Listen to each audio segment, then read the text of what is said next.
Ok, alors avant de commencer l'épisode, je te propose de profiter de ce moment à m'écouter pour faire quelque chose dont tu seras fier après coup. Si tu m'écoutes depuis chez toi, fais du rangement.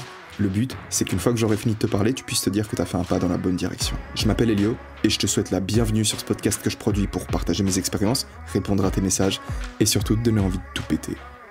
Salut, j'espère que tu vas bien. On se retrouve aujourd'hui pour la 6e et peut-être dernière partie de ma présentation. C'est-à-dire que si les choses se passent comme elles devraient se passer dans le meilleur des mondes, je vais reprendre là où on s'était laissé à la fin de la partie 5, à savoir ma rupture avec Christelle en juin 2019, et je vais te raconter la suite de ma vie jusqu'à aujourd'hui, dimanche 18 avril 2021, et on pourra du coup dès l'épisode prochain s'attaquer à des sujets beaucoup plus variés que ceux qui se rapportent simplement à moi. Et ça c'est cool parce que du coup je vais pouvoir répondre aux questions que tu m'as posées par email, que tu m'as posté, répondre aux commentaires que tu as pu faire, aux suggestions de sujets, et pas que par email d'ailleurs, mais aussi via YouTube en fait, parce que j'ai commencé à poster ces podcasts sur YouTube dans le but d'être peut-être un peu plus visible, parce que je peux pas trop me faire découvrir via des plateformes comme Spotify, Deezer, etc.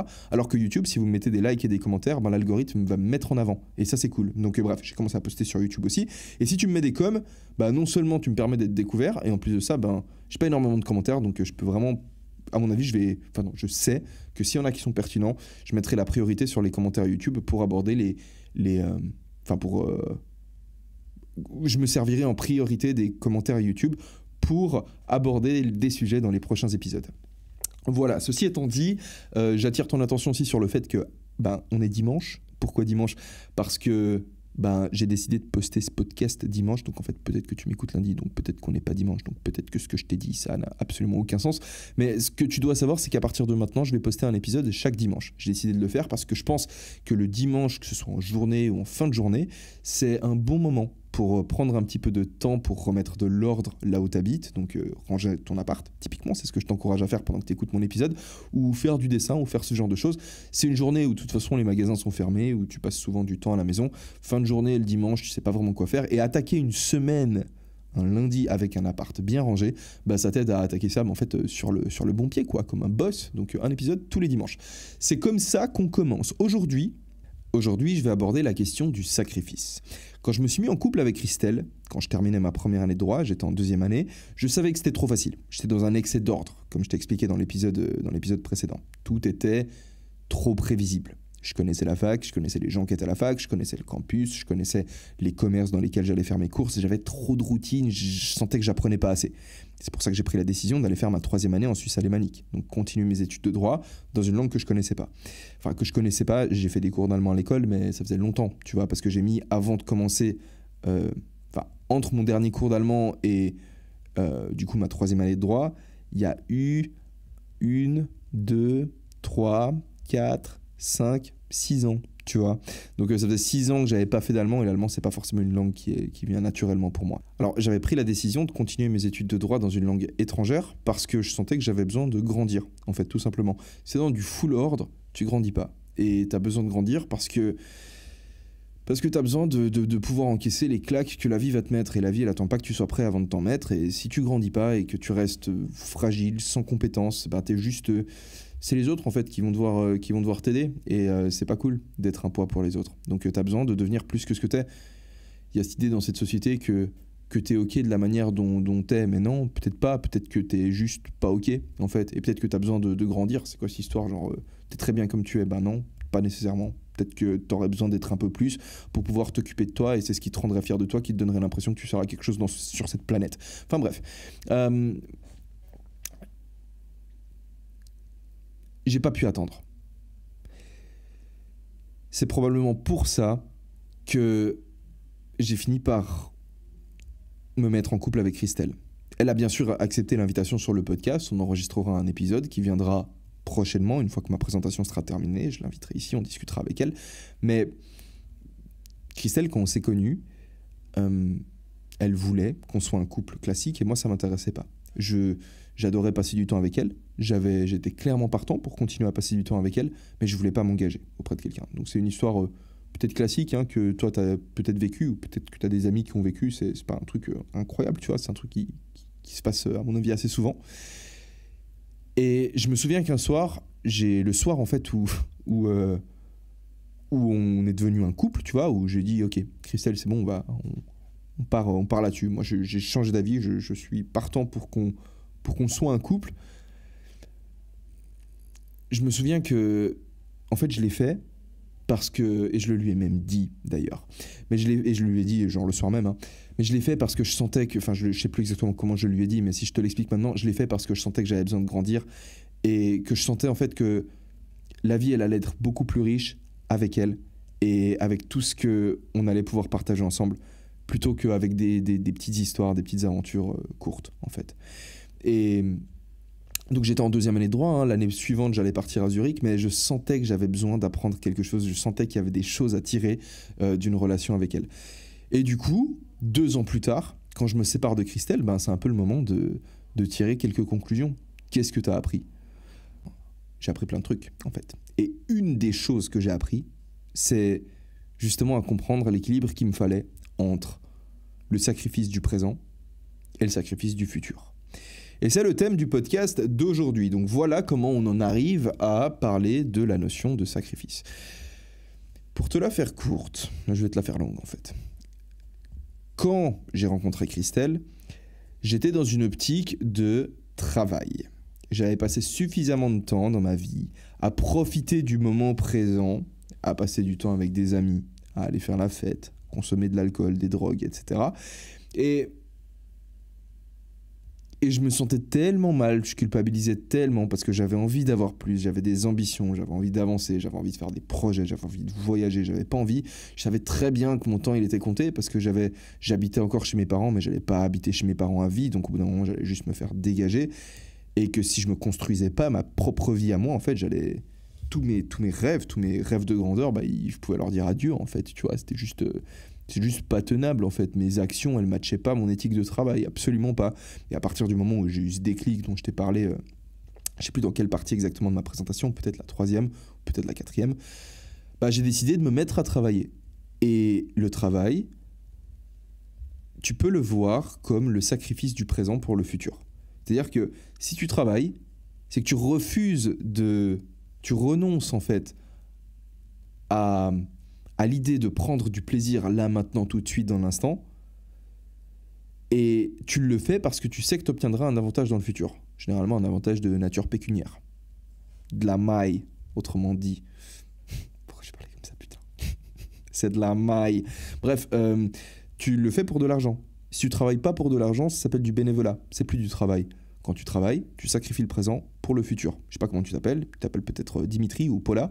Paula, là actuellement, tu vois, genre si tu es en train de travailler, tu es en train de le faire, pas pour la Paula du présent, parce que la Paula du présent, elle aime pas forcément travailler. Tu es en train de le faire pour la Paula de la fin du mois, qui va avoir un petit 2K supplémentaire sur son compte en banque, tu vois. C'est pour ça que tu travailles. Donc le travail, c'est le sacrifice du présent pour le futur. Maintenant, c'est aussi possible de sacrifier le futur pour le présent. Et ça, on le fait souvent. À chaque fois que tu prends des décisions stupides, simplement parce qu'elles sont plus faciles à prendre, parce que c'est la solution facile pour l'instant présent, mais tu sais que tu vas devoir en payer les conséquences plus tard, c'est ce que tu fais. Genre, je sais pas, je te donne des exemples nuls. C'est un examen demain et puis que tu décides d'aller à la piscine, tu décides de ménager le toit du présent, mais juste de chier sur le toit du futur. Tu vois, si tu sais que t'as envie d'arrêter de boire de l'alcool ou arrêter de fumer ou n'importe quoi, mais que tu décides de quand même le faire, c'est ce que tu fais. Tu chies sur ton futur toi qui va choper des cancers du poumon, qui va mourir d'un problème au foie ou d'alcoolisme ou je sais pas quoi, juste pour que le toi maintenant il puisse avoir son petit kiff. Et moi en fait le sacrifice du futur pour le présent, je l'avais tellement fait que ça me donne envie de vomir en fait. Donc j'étais constamment dans une logique de je sais pas comment on dit delay, de repousser peut-être la gratification en fait. Donc j'étais constamment en train de travailler. Et le fait que tu sacrifies le présent, c'est peut-être important de le noter, ne veut pas nécessairement dire que tu peux pas prendre de plaisir. Parce qu'en fait, nous les êtres humains, on est fait pour travailler. On est fait pour résoudre des problèmes. On a dans notre cerveau la possibilité de sécréter une hormone qui s'appelle la dopamine. Tout le monde parle de la dopamine, c'est super à la mode. Ah oui, la dopamine, l'hormone du bonheur et tout. Enfin, la plupart des gens ne comprennent pas vraiment ce que ça veut dire. Je ferai obligatoirement, c'est obligé que je fasse. Ça va même d'ailleurs être un de mes premiers épisodes, un des prochains épisodes que je vais faire, parce que c'est important de mettre les points sur les i à ce niveau-là, au niveau de la neurochimie. Mais la dopamine n'est pas du tout la seule source du bonheur, du plaisir. La dopamine, c'est pas mauvais, c'est pas bon. La dopamine, c'est juste un outil qui va t'aider à atteindre des objectifs. La dopamine, elle s'en tape de la nature de l'objectif que tu cherches à atteindre. Que ce soit que ton but ce soit d'aller tirer un rail de coke, ou que ton but ce soit de réussir tes examens ou de sauver un enfant qui est en train de se noyer dans une rivière, tu vas sécréter de la dopamine lorsque tu te rapprocheras de ton objectif et une fois que tu auras atteint ton objectif. C'est exactement pareil si tu veux.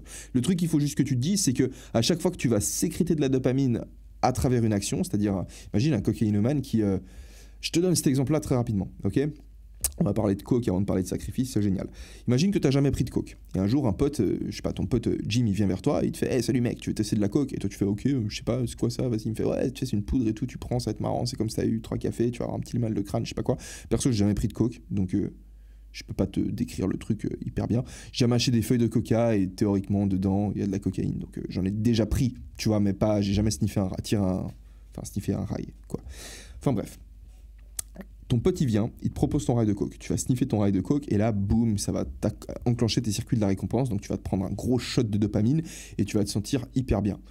Le lendemain, si tu revois ce même pote, cette fois-ci, vu que toi tu sais que la coke c'est quelque chose qui est kiffant quand tu le prends, ton corps va sécréter de la dopamine pour t'encourager à aller prendre de la coke.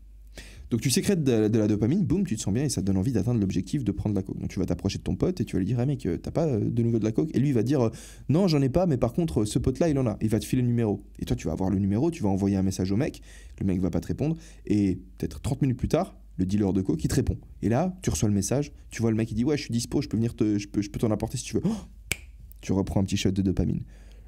Tu dis ok, vas-y, passe à mon appart. 30 minutes plus tard, il sonne à ton appart. Au moment où il sonne et que tu lui ouvres la porte, tu vois le type, petit shot de dopamine, parce que tu sens que tu es en train de te rapprocher de ton objectif. En ce moment même, par exemple, tu es en train de ranger ton appartement, probablement. À chaque fois que tu termines de faire un truc, que tu as terminé de faire les sols, que tu as terminé de faire les vitres, ou chaque matin, quand tu fais ton lit, tu te prends un petit shot de dopamine. C'est une petite source de plaisir.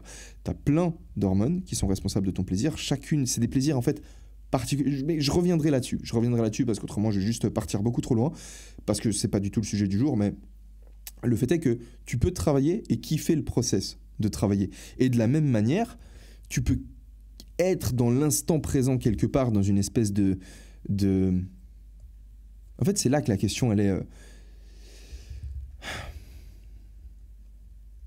c'est là que la question, c'est là que peut-être j'ai peut-être pas encore complètement saisi le truc.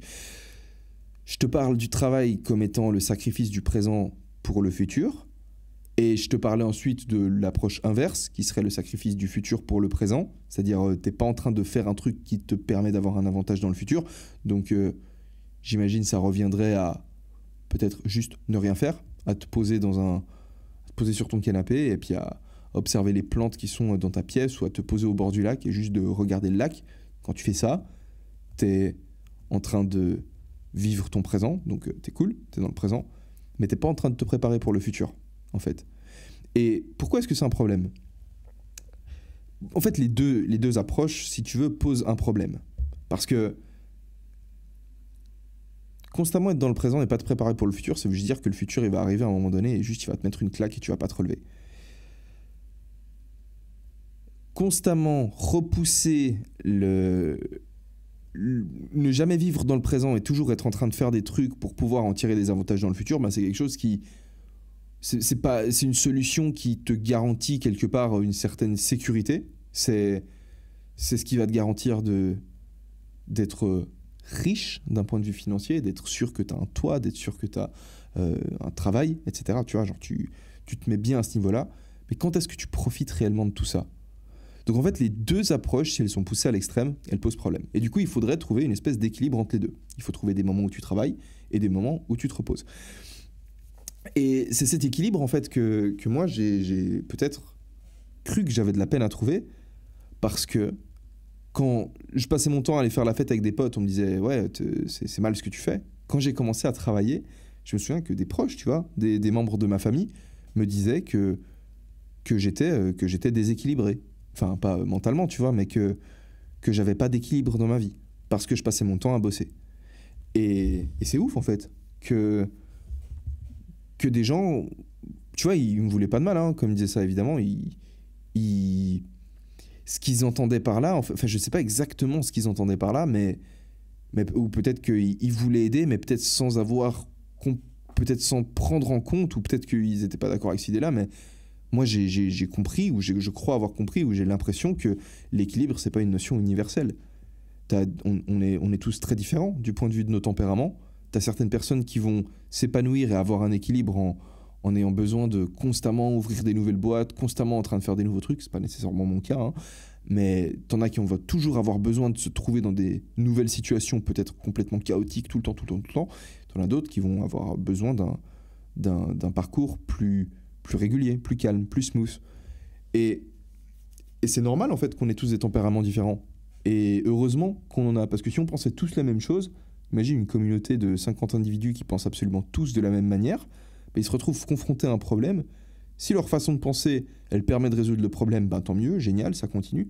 Mais si leur façon de penser, elle permet plus de résoudre le problème, ben ils sont dans la merde parce qu'ils pensent tous de la même manière, en fait. C'est pour ça qu'on a tous des tempéraments différents. C'est pour ça que t'as des gens, ils kiffent, je sais pas, faire du putain de base jump, ils sautent de montagne, ils sont complètement tarés. T'as des gens qui adorent s'occuper, genre des enfants. T'as des gens qui aiment, qui sont plutôt agressifs et du coup qui vont s'engager genre dans l'armée, tu vois, parce qu'ils n'auront pas peur, si tu veux, de se retrouver dans des situations de conflit.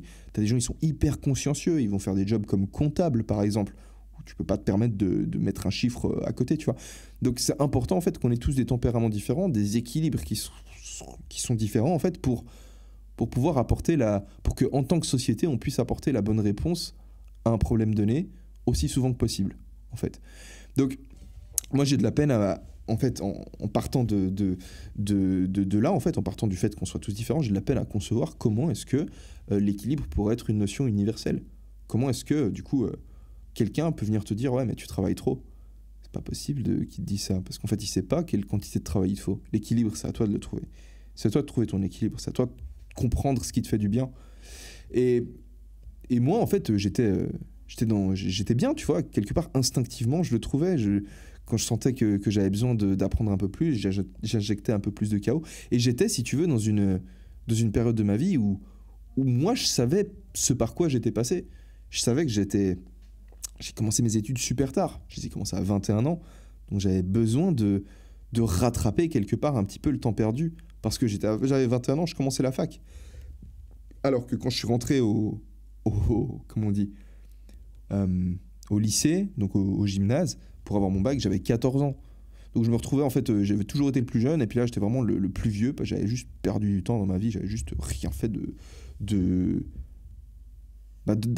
point de vue de ma carrière, en tout cas, et la carrière, que ce soit la carrière ou que ce soit genre le développement de capacités qui me permettraient d'avoir un travail et donc de devenir indépendant, de plus dépendre de mes parents, parce que c'est quelque chose qui me faisait mal aussi, de savoir que putain, j'avais 22, 23 ans en troisième année de droit et je dépendais, ou même peut-être 24 en troisième, et je dépendais de mes parents, tu vois. C'était pas cool, tu te sens pas bien quand t'es comme ça.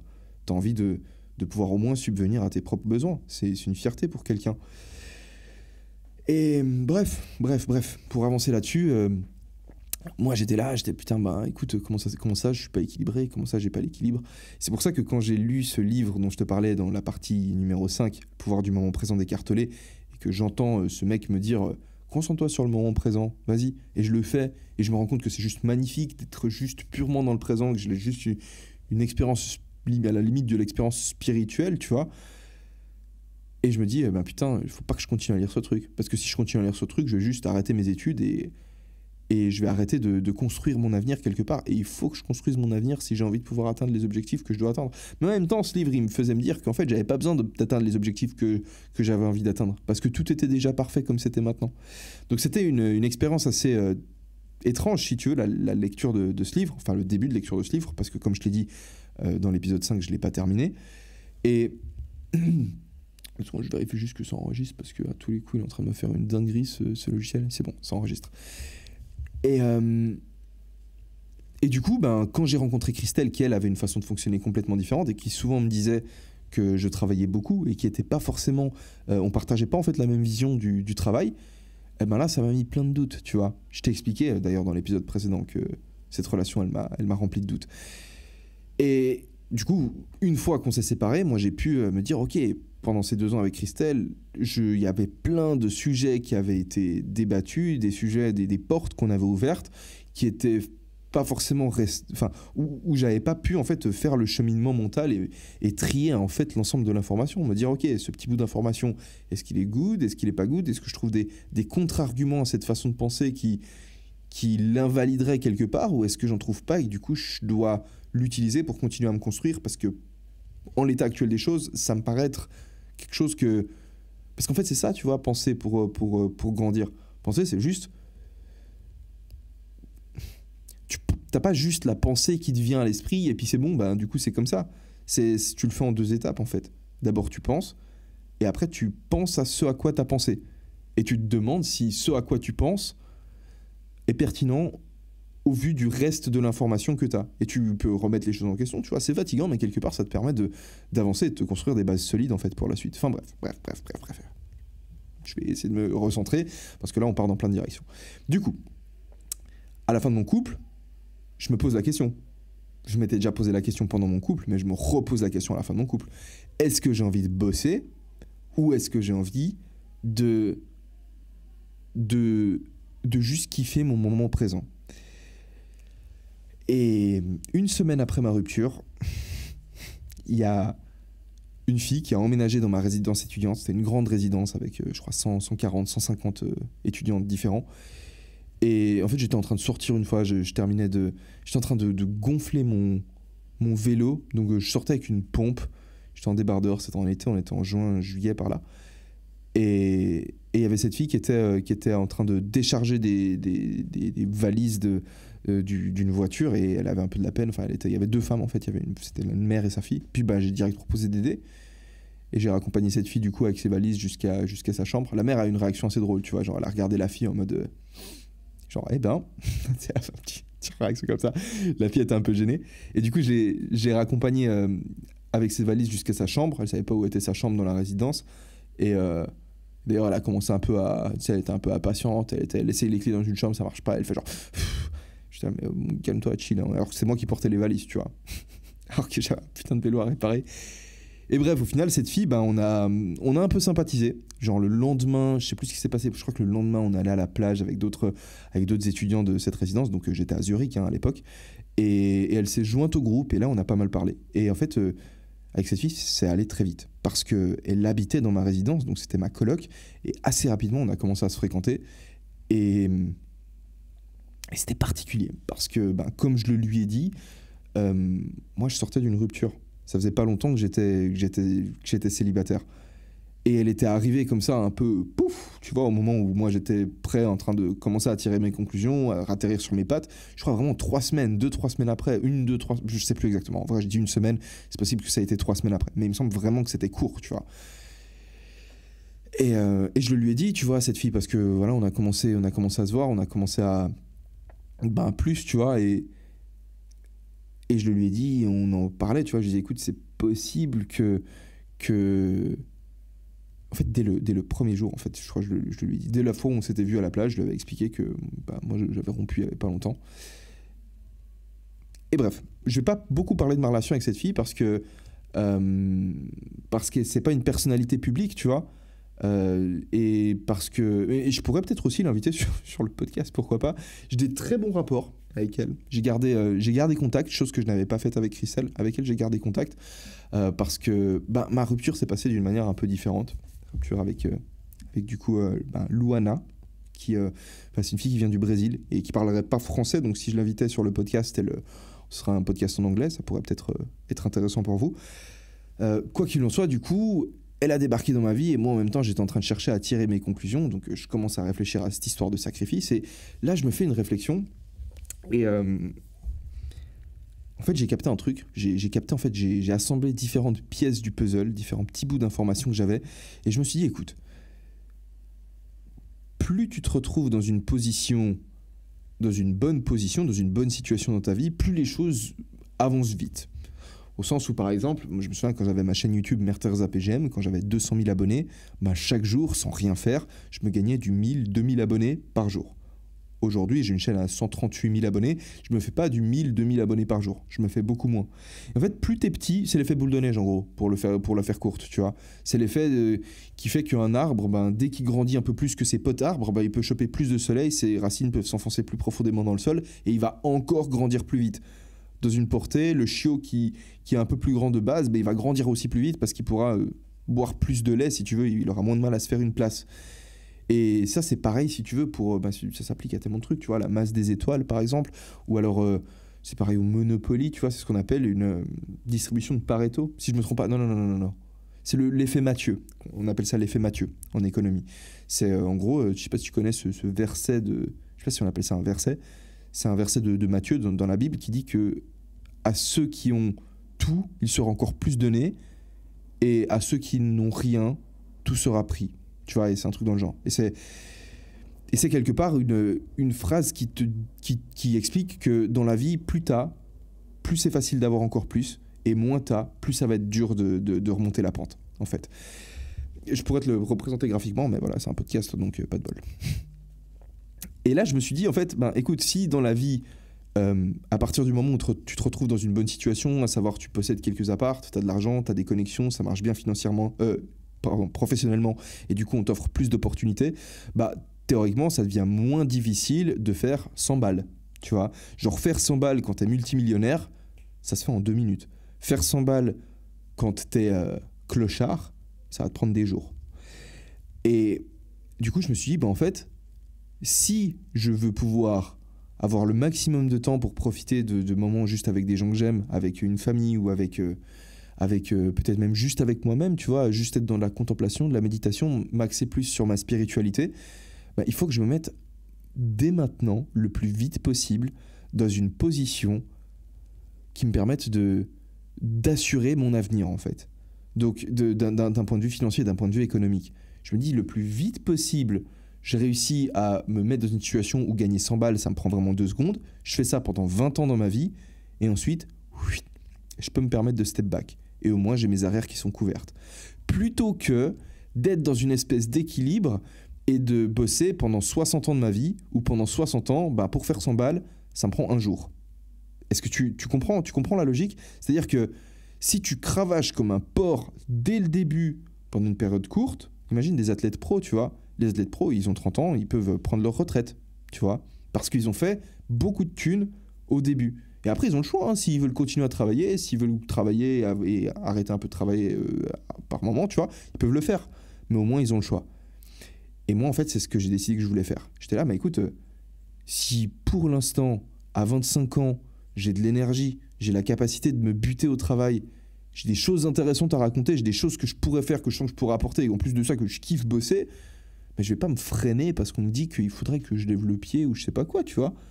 Juste, je fonce. Et j'ai toujours été heureux dans ces... Enfin, je me souviens, jusqu'à aujourd'hui, ces moments où je suis juste absorbé par mon travail, je suis juste dans le flow parce que bah, mon taf, il a un sens pour moi. Bah, je suis hyper heureux, je me sens bien. Et du coup, c'est une stratégie qui me convient. Donc, à la question de est-ce qu'il vaut mieux sacrifier le présent ou le futur, ben, actuellement, je sacrifie le présent. Alors, quelque part, il y a un élément d'incertitude parce que je sais pas si demain, je vais pas me faire shooter par un camion. Quelque part, tu peux toujours... Il y a forcément ça qui rentre dans l'équation, tu vois. Mais j'ai de la chance de vivre dans une société qui m'offre un minimum de garantie, tu vois. Genre, je sais qu'il n'y a pas des brigands qui vont venir piller mon appartement à Barcelone ce soir, tu vois. Donc, quelque part, j'ai pas de raison de juste claquer toute ma thune ce soir par peur qu'on vienne me la voler. Je sais que mon argent, il est en banque et puis je peux juste le laisser là tranquille et demain, je peux continuer. Il sera encore en banque, hopefully. Peut-être que je devrais investir dans les crypto-monnaies. Je sais pas. Je n'ai pas encore assez d'informations là-dessus, mais c'est vrai que ce serait peut-être une piste à envisager. Quoi qu'il en soit, en ce moment, j'ai suffisamment confiance dans les banques. Mais voilà, en fait, le truc. Je pense que c'est pas pour rien que quand on est jeune, on a plus d'énergie. Je pense que cette énergie, il faut juste en profiter, la canaliser et la mettre dans des trucs qui nous permettent de nous construire la suite de notre vie. Parce que quand tu auras 60 ans, une maladie, un mal de dos ou je sais pas quoi, des articulations qui te font mal, tu n'auras pas envie de devoir bosser parce que ta retraite, elle te suffira pas à survivre en fait. C'est pas ce que tu veux. Bref, je vais gentiment te laisser parce que je sens que je suis un petit peu fatigué, mais avant ça, j'avais juste envie aujourd'hui d'aborder un petit fun fact concernant le sacrifice. Tu sais, quand on fait des offrandes à des dieux, genre on le fait pas trop, tu vois, mais genre les Grecs, ils sacrifiaient des moutons, ou je sais pas, genre ils mettaient de la viande dans les temples et ils la brûlaient. Ou alors les Mayas, tu vois, genre qui coupaient des têtes, genre ils prenaient la fille la plus belle du royaume et puis ils l'égorgeaient genre en haut d'une pyramide et celui qui lui coupait la tête, il laissait la tête dégringoler jusqu'en bas de la pyramide. Bah, qu'est-ce que c'est pas en fait juste des actes stupides ou superstitieux ou barbares en fait, je pense qu'on a un instinct en fait pour le sacrifice. C'est-à-dire que ces populations, toutes ces civilisations qui ont sacrifié, parce que c'est ouf hein, genre le sacrifice c'est un truc universel. C'est pas que genre une civilisation qui a fait des sacrifices, non. C'est des civilisations qui avaient absolument rien à voir les unes avec les autres, qui vivaient pas dans les mêmes époques, qui effectuaient des sacrifices. Et c'est quoi au final? C'est exactement la même chose de ce dont on a parlé. C'est on refuse de profiter de quelque chose de là maintenant dans le présent, que ce soit le poisson que tu vas laisser pourrir dans le temple de Poséidon, pour un avantage dans le futur, à savoir la bonne grâce de Poséidon qui va te permettre de naviguer sur la mer de manière tranquille. Tu sacrifies la plus belle fille du royaume devant, je sais pas, je connais pas trop les divinités mayas, disons Quetzalcoatl, si je me trompe pas, je sais même pas si c'est un maya ou un aztèque, bref. Tu sacrifies la plus belle fille du royaume, tu fais le plus gros sacrifice pour avoir un avantage dans le futur, pour que le Dieu soit clément avec toi et pour que l'avenir soit meilleur. En fait, on était teubés, tu vois, un peu au début, on sacrifiait. On se rendait pas compte qu'on pouvait sacrifier quelque part, qu'on n'était pas obligé de sacrifier physiquement, mais qu'on pouvait sacrifier de manière peut-être un peu plus subtile, tu vois. Voilà, c'est un petit truc sympa. Je voulais justement te parler de cet épisode-là aujourd'hui, te parler de ce sujet-là dans l'épisode d'aujourd'hui, parce que c'est un des enseignements que j'ai eu en fait. Et du coup, suite à ma rupture avec Christelle, et du coup j'ai rencontré cette autre fille qui s'appelait Luana, c'est une des choses que j'ai apprises et que j'ai décidé d'appliquer. Je me suis dit, ok, vas-y, t'as mis assez de temps à juste faire rien du tout, donc maintenant, mets-toi à bosser. Et je me suis mis à bosser. Et ça a été plutôt cool. Donc je vais te raconter la suite du coup dans l'épisode prochain. N'oublie pas si ça t'a plu, tu peux me soutenir en me laissant des 5 étoiles et des reviews. J'ai vu qu'il y avait des gens qui m'avaient laissé des reviews sur Apple Podcast, Apple Podcast ça s'appelle. Et merci beaucoup. Du coup, ça me fait grave plaisir. En plus, c'est des reviews pertinentes. Écrivez des reviews un peu en mode intelligente, tu vois, genre des trucs, un texte un peu poussé, en mode juste pas un top, super, juste pas ça, faites pas ça. Fais genre balance un truc en mode pour montrer qu'il y a de la volonté de mettre le créateur de contenu en avant. C'est moi ça. Bref, je te remercie en tout cas pour ton temps, pour ton écoute. J'espère que ton appart, ta chambre est un petit peu mieux rangée qu'au début de ce podcast. Et on se retrouve du coup pour l'épisode suivant qui aura lieu du coup dimanche prochain. Allez, à dimanche prochain. Ciao.